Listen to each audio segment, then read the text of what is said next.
Well, hello, and welcome back, everybody.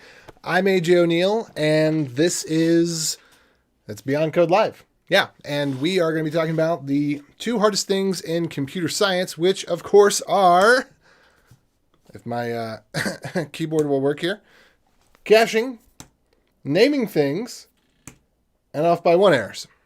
Now, I'm AJ O'Neill. You can follow me on Twitter at _BeyondCode if you want the structured content like this. Twitch.tv/CoolAJ6 is all the live content, structured and unstructured. I'm a technophobic technologist, a dangerous wrong thinker, and an equal opportunity offender. So if your feelings are hurt during this presentation, don't worry about it. Oh, and of course we meant the three hardest things in computer science. Little cliche joke there. All right. Now, those were listed in alphabetical order. We'll not be presenting them in alphabetical order. In fact, we'll be doing the opposite because I think off by one errors are the easiest to demonstrate and kind of get through why these are hard errors. Now, I'm not going to give you the solutions. I'm going to give you the problems because the solution is be aware of the problems. All right. So I want you to count to 10. I'm going to give you 0 seconds to do that. Okay. Now that you've counted to 10, I lied about waiting. How many numbers did you count?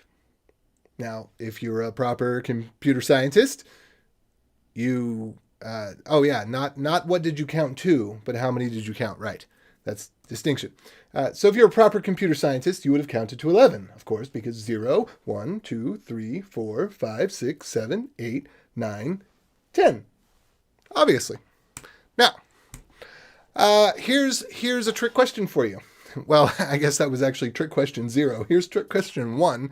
How many numbers are in this range? You've got 4i and 0.10. How many numbers are in this range? There are going to be 10 numbers in that range. If we count that range, there will be 10 numbers. Now, trick question part 2 to this, and maybe I'll show that for just 2 more seconds here so you can see. I'm just saying if I were to put a count there. All right, so part 2 to this is which numbers are in this range, 0.10.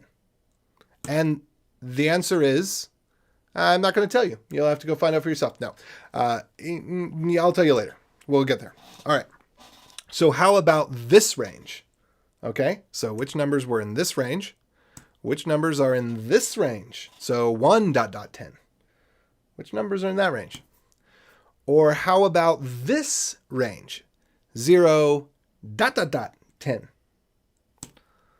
Okay, so actually, let me just go back here and I'll tell you the answer.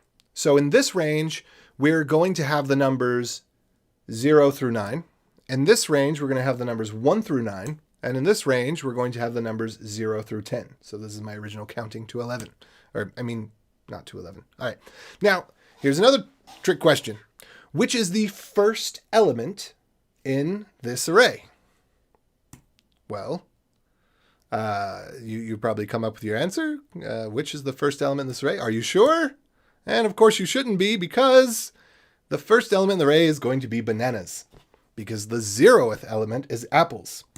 All right. Yes. All right. Moving on. Which fruits would this range print? What do you get when you mix an elephant with a rhino? Elephino. Oh, it didn't. There was supposed to be an elephino. There was a picture of an elephino, but there we go. All right. So now count to 10 again. Maybe you're a little less sure what counting to 10 should entail. But don't worry about it. We'll move ahead.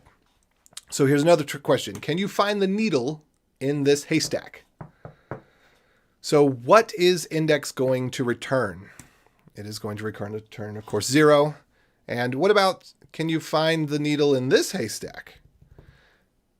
Well, it's going to return -1. So, we're counting, -1 is not, you get what I'm saying here? This is troublesome. So we hopefully you're getting the point here. We'll go through the rest of this quickly. So which fruit will this select? Or this one, hopefully that makes that clear. So we think, the length, if it's the last one, then it's going to be cherries. No, it's actually going to be the last one plus 1 because we're off by 1. Same thing here, and this demonstrates that if it's empty and the length is 0 and you take the 0th, what do you get? Error, panic, right? Okay, so the last time, count to 10. What do we start at -1? I don't know. And then not to mention you've got the octal, you've got the hexadecimal, you've got the byte.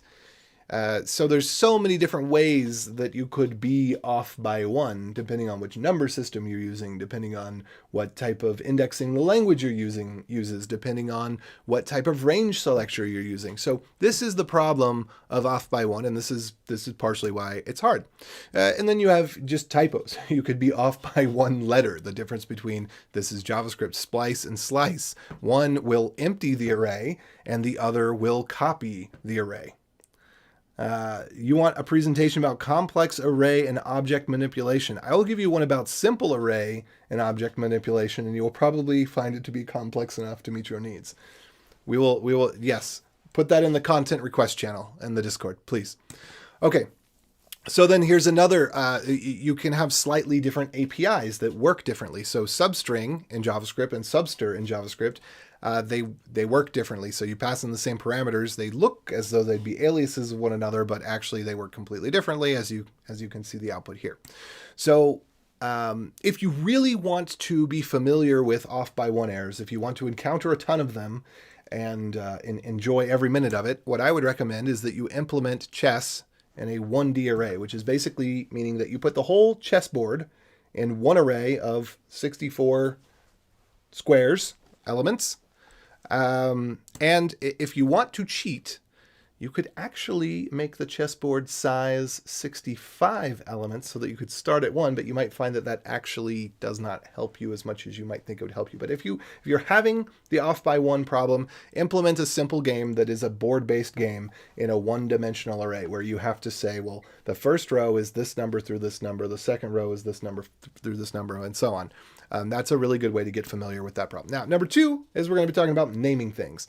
So naming things, these are 2 talks isn't really a to-do. It's just, well, the to-do would have been maybe to put the thumbnails here, but there are 2 talks here, and the link to the slides are in the description to some talks by Ethan Garofalo, and he is talking about basically the importance of, do we pick consistent naming, such as saying we create a thing, we update a thing, we delete a thing, we list a thing, or do we pick names that are descriptive to whatever the thing or the process is? So for example, you don't create a user, you register a user, because the user already existed in the world before you ever encountered them, but you register the user, or you register an account for the user, and so forth. So that's what that was about. Now let's take a look at some collection of functions. Okay, what should we name a collection of functions that includes this thing or these things? Maybe just take a look at it for a second again. Okay, so we could maybe call it auth, we could maybe call it user, we could maybe call it session. That any of these might be valid names for that package. So there's multiple names that could work. Which one's the best one? And if you use a different one when you go to expand the functionality and you add more functions than what's here, will that name still make sense afterwards, or will you end up wanting to change that name? So I say probably here because probably, yeah, one of those is probably the right name for it, but we don't know. So how about a package with all of these in it? What would you call a package that has all of these functions in it? Stuff, because there's no relationship here. It's just random things. We call it Lodash, right? Or we can call it dependency hell, because typically speaking, when you are dealing with that type of package, it's just a bunch of clutter for something that you could do in 2 or 3 lines anyway. So take your pick there. Oh, yep, that's the one I'm going to pick. I'm going to pick the last one. Okay, so then you have industry standard terms that don't work together either. So, the newest buzzword for this is ETL. So map versus migrate versus transform versus ETL. We got to keep the buzzwords fresh, right? And then you have things, token, code, secret, key. PK, is that private key or is that public key?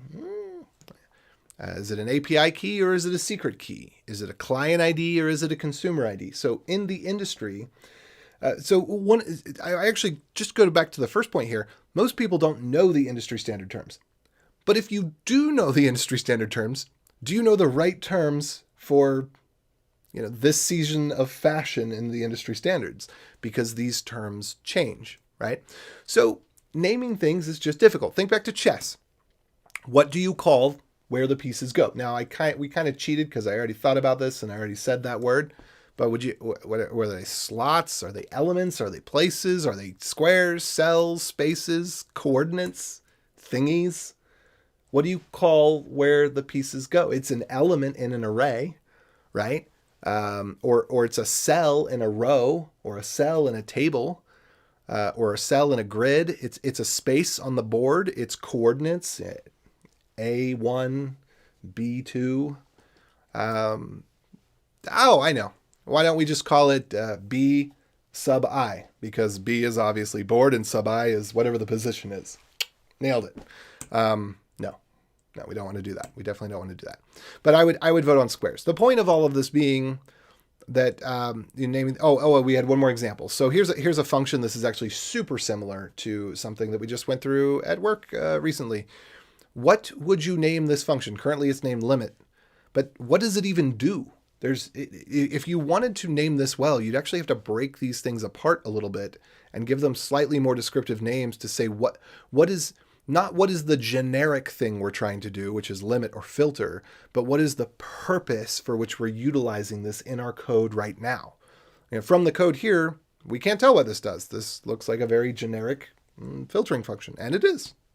I already told you the story time. Basically, the other part of the story time is the other day we spent pretty much the whole day working through about two functions that were like this, but more terse. So imagine this, but 4 times as much and in the same number of lines of code.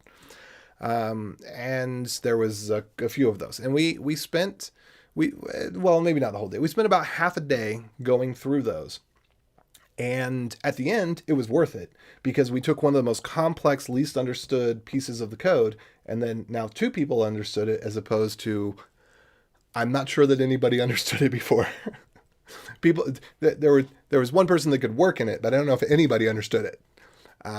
So naming things is, that was supposed to be, what does this even do? That was supposed to be an Elefino again. And then that was supposed to come I get the slides out of order all the time. Anyway, so we want to name things. Well, it's hard, and I'll say a little bit more about this later, but it's part of engineering. It's billable hours to take the time to think what does this do? What is the name of this process? And if we can't name it, we probably need to break it down because there's probably too many things. If you cannot describe to someone in a few words what a function does, then it's probably not. You need to break it down. You need to or rethink what it is you're doing because you may literally not know what you're doing. Okay, and then we're finally down to caching and invalidating, and this is okay. Now I'm not even doing the trick questions in the right order, but there's real life examples that you can think of for this one. So imagine if you've ever given a girlfriend or a sibling a key to, say, your apartment or your car. This is a normal thing to do, and this is a form of caching in a sense because you're giving someone a key. You're giving them access to some feature of your life, but if it turns out that they are crazy, then you need to revoke that. But the problem is that if you can't trust someone with a key, then you can't trust them without the key. Reason being that they could have easily made a copy of a key. In fact, when I'm given a key, I often make a copy of it so that when I get a new car or whatever, I often put the original key in my lockbox and I go copy a key and I make a few copies and I put one in the sock drawer like everybody does and give one to my wife and give one to my sister, whatever. But you can't take back a copy of a key. So then you would have to change your doors if you wanted to assure the security. You can't just take back the key. You have to change the locks. So another trick question here about caching and validation. These are just to get the juices flowing. It might not make sense at first, but we're getting there. Have you ever sat through a roll call in school? If you're absent, raise your hand. You have to go through every single element in the array. You have to go through every single person in the room to count who is present to find out which isn't present. And this is a common problem in caching and invalidating, is that there's no easy way to get what isn't there. You have to count what is there. You have to enumerate all of the things that you have to know what you don't have.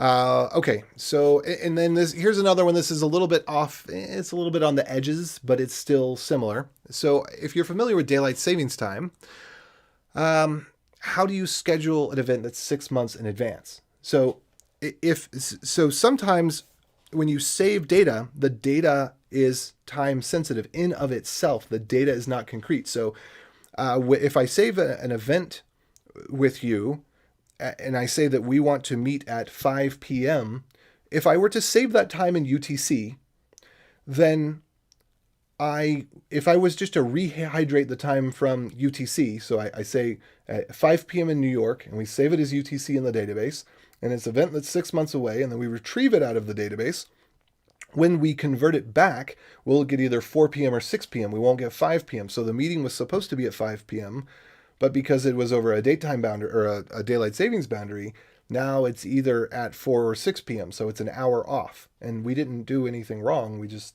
saved it. The time itself is fungible, as it were. I don't know if that's actually the correct usage of the word, but time is not constant.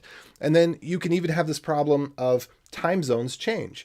So I'm not going to go into all of that, but time zones are a voting process and they change. So if you wanted to schedule something 2 years in the future, even if you calculated the time zone correctly the first time around and you accounted for the switch, then you can't necessarily count on it being correct. You can be relatively correct within 6 months, but within 2 years, you can't know because somebody could have voted the time to be different. So that's another problem. Okay. Also, this is the number one trick question. Have you ever tried to use a React app? Okay. Something goes wrong and it keeps going wrong and somebody says they fixed it. And so you reload and then you reload again and then you clear the cache and then you clear the cookies and then you clear the cache, cookies, and local storage. And then you turn it off and on again. And then you delete your OS and reinstall. And then they find out that it actually was a bug that they hadn't published in the first place. But you've experienced this. So these are the problems. This is why people say this is hard. Oh yeah, there we go. Yep. I tried to load a React app. Okay. So trick question number 2, how do you update a website or cache a website? The questions are the same. So do you say that, if I build out a website, I just build it, static site, do I do an update when the content changes? Do I do an update when the theme is changed? So no content changed, but the theme changed. If the little section down at the bottom with the related articles, if that needs to change, then do I regenerate that page? Or what if the author changes their email address? Then, yeah. So the thing that I'm pointing out here is there's this dependency tree. Because if you think about it simply, you say, oh, if I want to cache this blog article, well, it was published at the time it was published, so we're good to go. But no, somebody might edit it. There might be some errata. And then also there's all of these other side effects of the content might not change, but these other things may change. So there's a dependency graph. So anytime you start to cache things, whether it's for performance or for convenience, you're caching things locally because you're developing, you're caching things on the web host because you want to reduce bandwidth costs, or you want things to be theoretically faster, which often I don't know that actually works out the way that you think it does, especially with the way that people do things, but that's a different topic entirely. There's a dependency tree. And so you have to figure out which nodes invalidate which other nodes, or if you just want to say, screw it, anything changes, we're rebuilding all 500 articles on the site. And that's the nuclear option, right? Okay, so plus, you also have all of the off by one problems too. So add into all of this, content change stuff, just little errors where you got the range wrong or you got the time off a little bit. You did a greater than or equal to rather than a greater than or some such, right? So Oh yeah, and then if we want to take the opposite approach, so this is just thinking, and this only makes sense if you actually know about the difference between GraphQL and REST, but GraphQL kind of, it poses that you're going to be able to do all this caching and everything's going to be great and you're going to be able to save on bandwidth, but anybody who has used it in more than a topical sense knows that that's not the way that it really goes. I won't go into it because I would consider that to be more of an advanced topic, and it seems that it is thankfully on the decline, that the buzz and hype for that might be over. Fingers crossed. Yeah. Oh yeah. This is Tom, the full stack developer. He uses GraphQL. Anyway, so solutions. What can I give you? Any solutions for the caching problems? I'll give you a little bit. So hashes, because caching problems we can talk about some solutions, whereas the other two, there's not a ready-made solution in a box that I can give to you. But so we've got hashes, meaning that you can generally run automatic processes that will rewrite your file names in your, say, HTML files, for example, or if you're not doing a web app, you can do this in other ways. You can basically make a hash part of the file name or the object storage name or whatever. So you could have a reverse problem of cache invalidation with this, where you don't necessarily know that because you got a new asset that the old asset is no longer needed, or if you have a new asset, it doesn't mean that the old asset isn't any longer needed. But this is at least a strategy to guarantee that if you know you need a new asset, if it has a hash in it, and that's part of your build pipeline or your process, which is generally pretty easy to do, then you can solve that part of the problem. You can also have a time to live on something. And so HTTP in of itself has, 6 different ways to do this. Between it has expires at, it has etag, it has, but that's etag's more of a hash. It has, there's 2 or 3 different ways to specify expires at. Maybe one is invalid at, I don't remember off the top of my head. But you can look at this from a perspective of you could do it in seconds, how many seconds from now.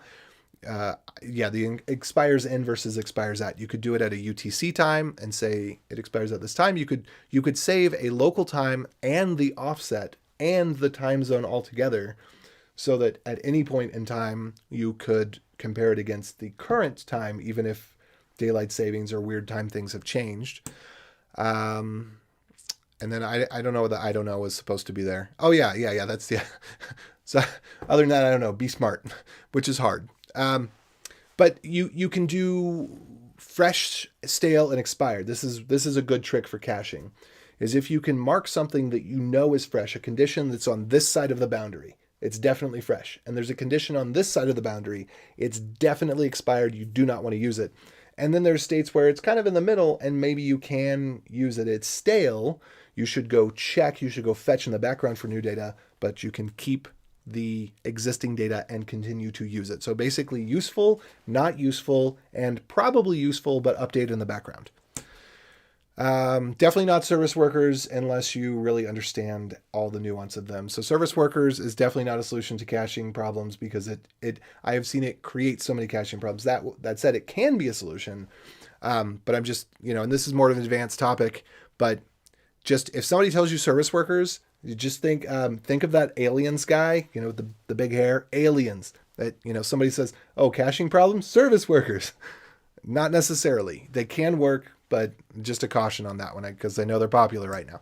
Okay, so in summary, caching is all about level of granularity and tolerance for error. That is, I should have put that as the first slide, but that is what caching is about. If you want to kind of think of an engineering approach towards it. Oh no, it looks like I indeed this was not an intentional off by one error, but it was in fact an off by one error. It is apropos. We're leaving the slide as is, will not correct in future iterations of this presentation. So naming things is part of engineering that takes buildable time and reduce wasted time, because you're taking the time to think of what the thing is, which causes mental load then, but it reduces mental load every other time. And you're going to write code once and you're going to read it many times.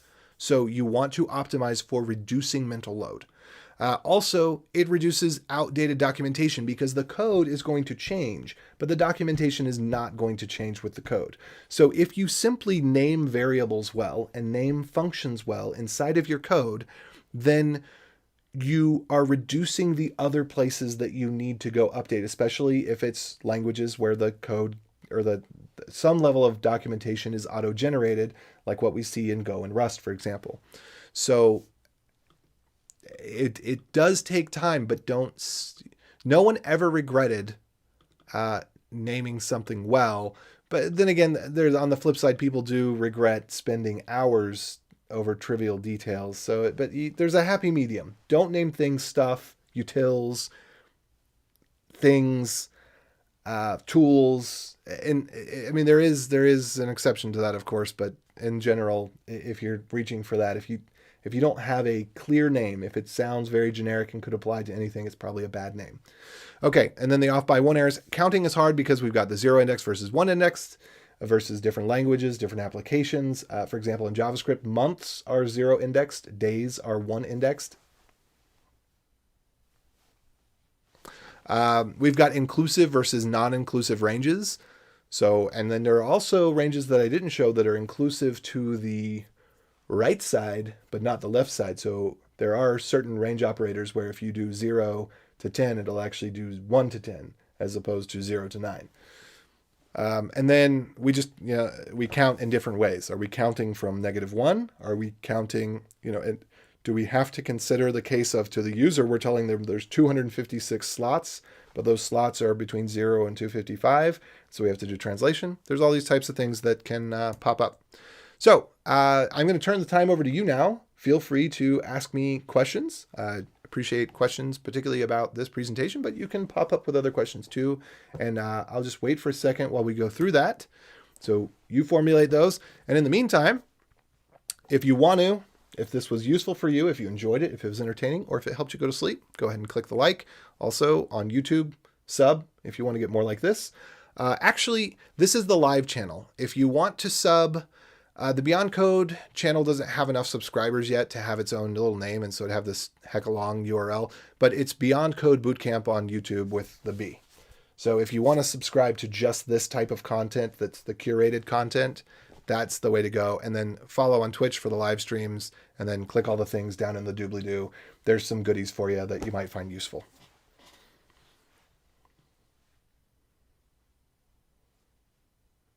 All right. I'm just going to wait here for a second.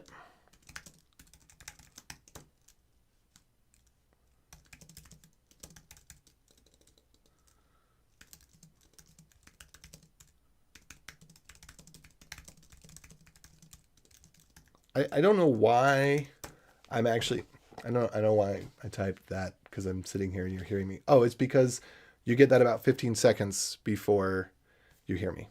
That's what it is. That's why we did it that way. Oh, and apparently people on Twitch did not get that for some reason.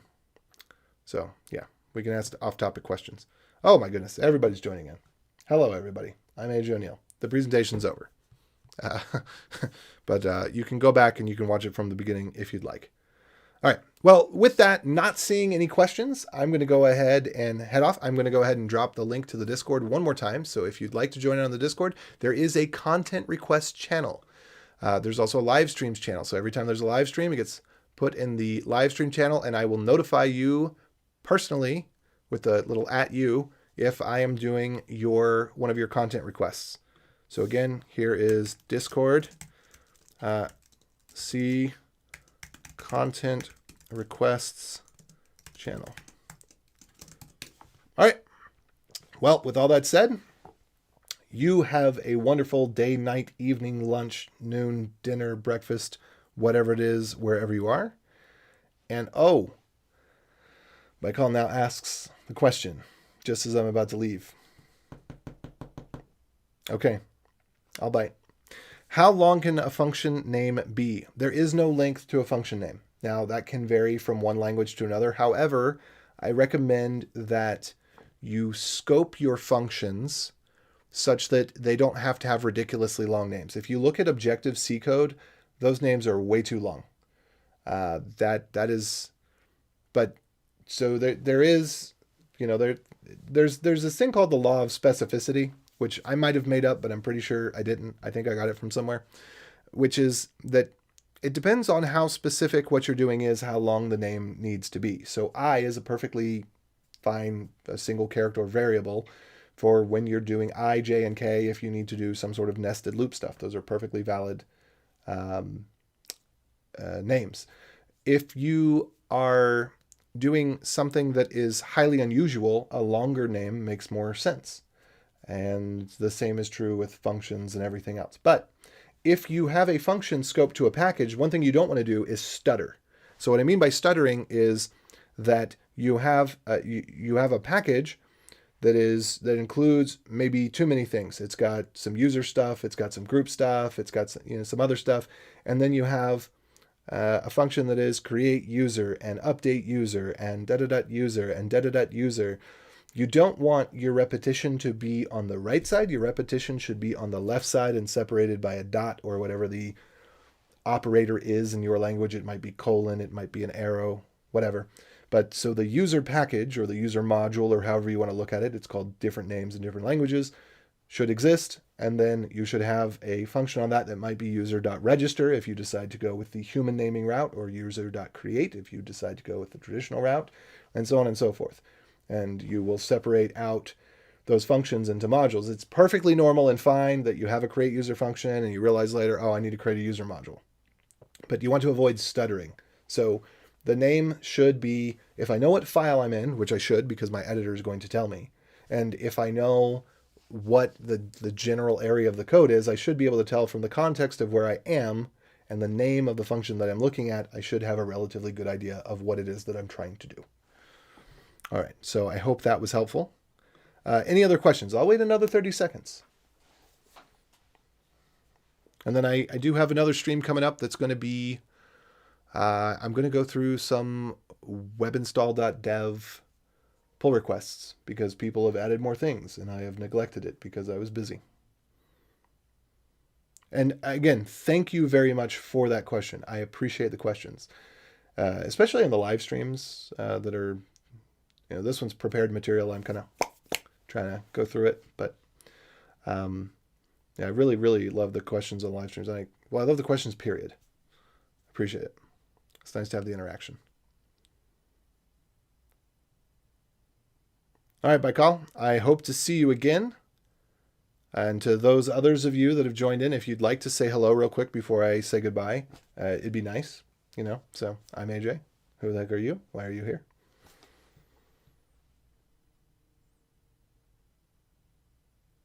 Or is it just bots? Do we have a bunch of bots watching right now? Are the bots ticking up my count? No, it's Mark. What's up? Hey, Mark. How's it going? Long time no see, I think. Were you at the Go conference? Did I see you at the Go conference? I don't remember. Actually, I'm not even sure that you're the Mark that I'm thinking that you are off the top of my head because it's been a long time. But I see your picture. So you are the Mark that I'm looking at. That's the good news. The question is not, are you the Mark? I don't remember if you're from the Go community or from the JavaScript community. That's what I'm saying.